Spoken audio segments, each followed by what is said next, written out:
This is 2 Corinthians chapter 4, verse 7. But we have this treasure in earthen vessels, that the excellency of the power may be of the Most High and not of us.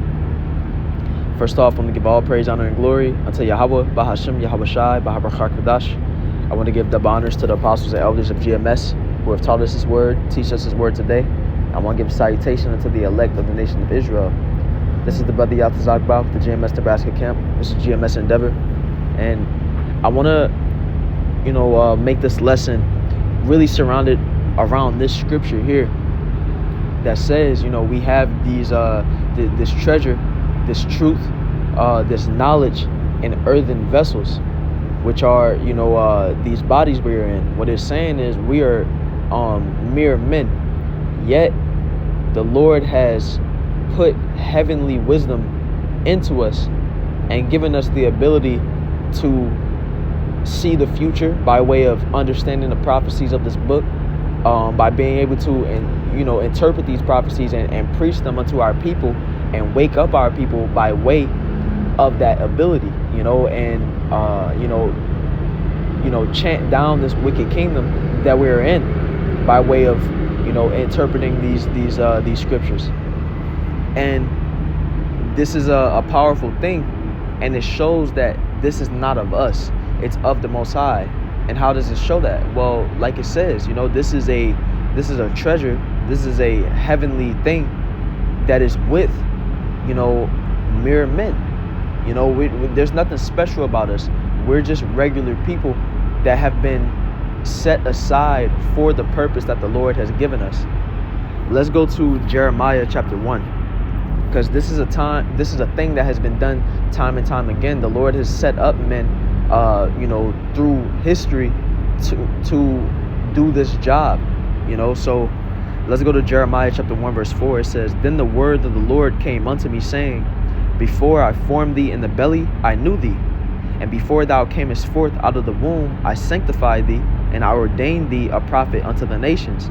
So what the Lord is saying unto Jeremiah is that when Jeremiah was a spirit from the beginning, Jeremiah was set aside to be, appointed as a prophet unto the nations. Now, as a prophet, as the scriptures say, the Lord has spoken by way of His prophets since the beginning. So a prophet is, powerful in the fact that it's the word of the Most High coming through them.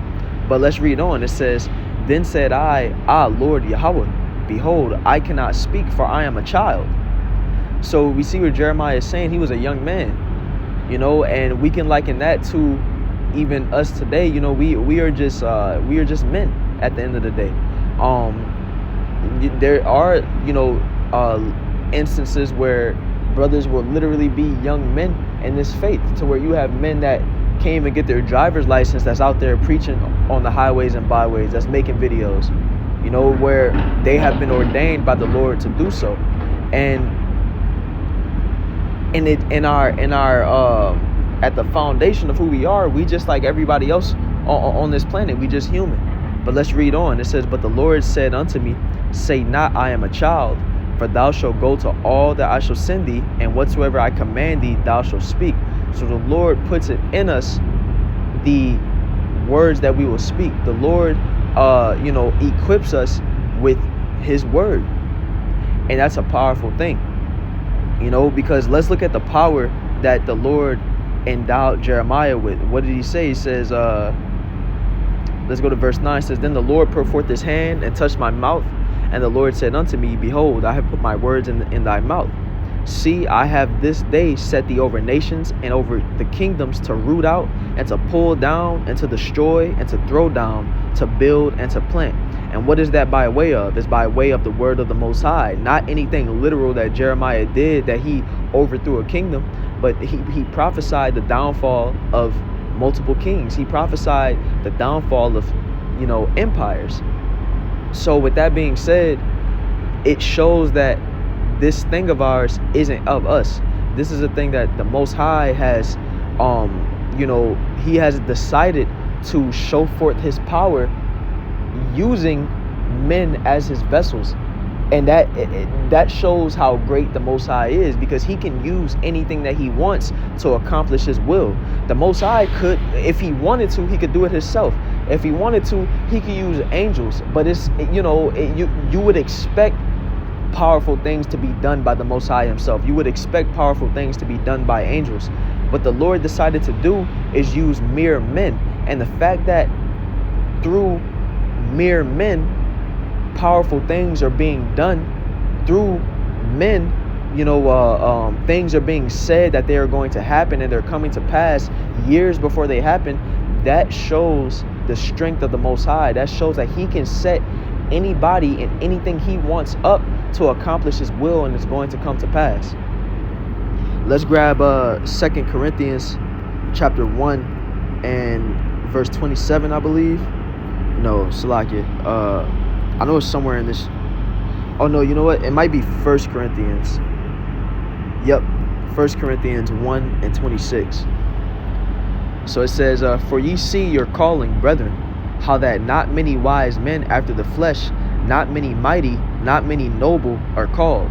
So let's read this in NLT. What does it say? It says, remember, dear brothers and sisters, that few of you were wise in the world's eyes, or powerful or wealthy when the Most High called you. Right, most of us, majority of the brothers in this faith were regular people, bro. We didn't have no, level of wealth or no level of fame, but what does it say? Let's read on in the KJV in verse 27. But the Most High had chosen the foolish things of the world to confound the wise. The Most High chose, it's like, I don't want to jump the gun, but I do want to make a point on this. The Lord has chosen, I gotta say it. I know the scripture is about to say in verse 28, but he's chosen base things. He's chosen lowly people to be great, to do great things in his name. And what does it say? It says, but the Most High has chosen the foolish things of the world to confound the wise. He has chosen, what it would seem like, everyday men that you could find anywhere to,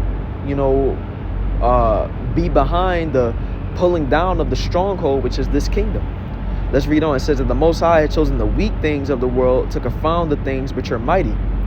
While Esau is planning to bring a system that is going to, have control and dominion over this whole world, Esau is seeking to heap unto him all people by way of his MOTB. He's seeking to set up his image all over this planet. Esau has the fatness of the earth and the dew of heaven in his hand. He is ruling over the world. Yet, the Most High has chosen, men to, go out and preach on these corners. And we're the biggest threat to Esau's kingdom right now. Not no weapon, not no army, not anything like that. But why are we the biggest threat to Esau's kingdom? Because the Most High is working through us. So really it's the Most High that is the threat to Esau's kingdom. It's not nothing that we can glory of. So let's read on. It says, it's a lot for all the background noise. Baba Prashad, bear with me. It says, and base things of the world and things which are despised had the Most High chosen, yea, and things which are not, to bring to naught things that are. So this is showing that, the Most High can use what is cast aside, what is deemed useless, where you have Jake in this world that are deemed, the lowest people. We are the lowest people in this time. We're at the bottom. We are in our captivity. Yet the Lord is choosing the lowly, the base, the despised to do his work. And that shows how mighty the Most High is. Shalom. So I'm editing this on the end of the video in post-production because I didn't get into these last couple verses, and I think that this would add to the edification, Lord willing. So let's go ahead and get into verse 29, where it says that no flesh shall glory in his presence, but of him are ye in Yahushua HaMashiach, who of the Most High is made unto us wisdom and righteousness and sanctification and redemption. And Yahushua is a perfect example of what I'm speaking about, because when we look at how Yahushua came, he came lowly, he came meek, he came humble.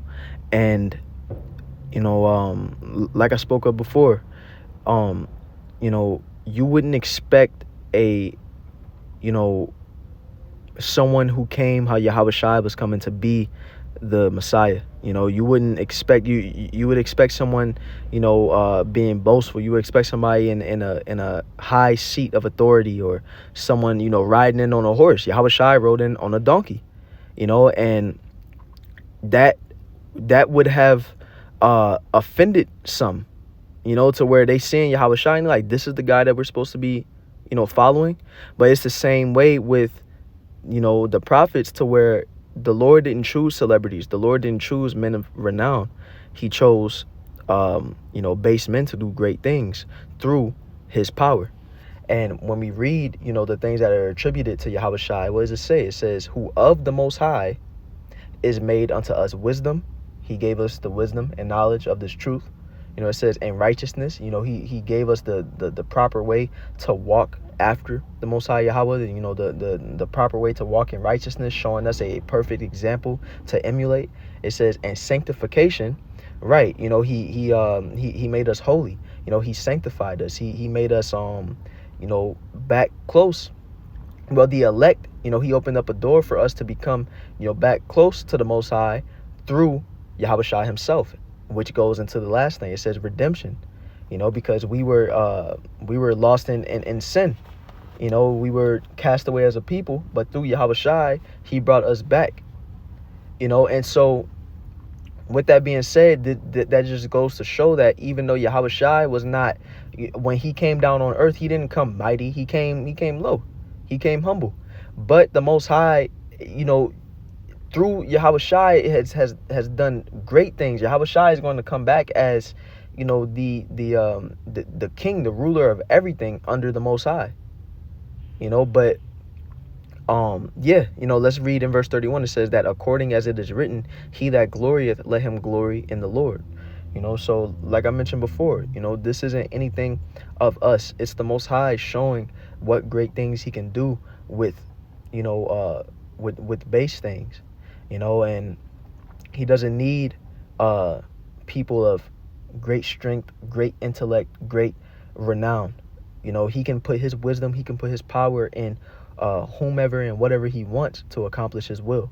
So that's all I want to grab in this lesson. Lord's will was edifying. Once again, giving all praise, honor, and glory unto Yahweh, Bahashem Yahweh Shai, Bahar Chak, giving double honors to the apostles and elders of GMS, and a salutation unto the elect. Shalom.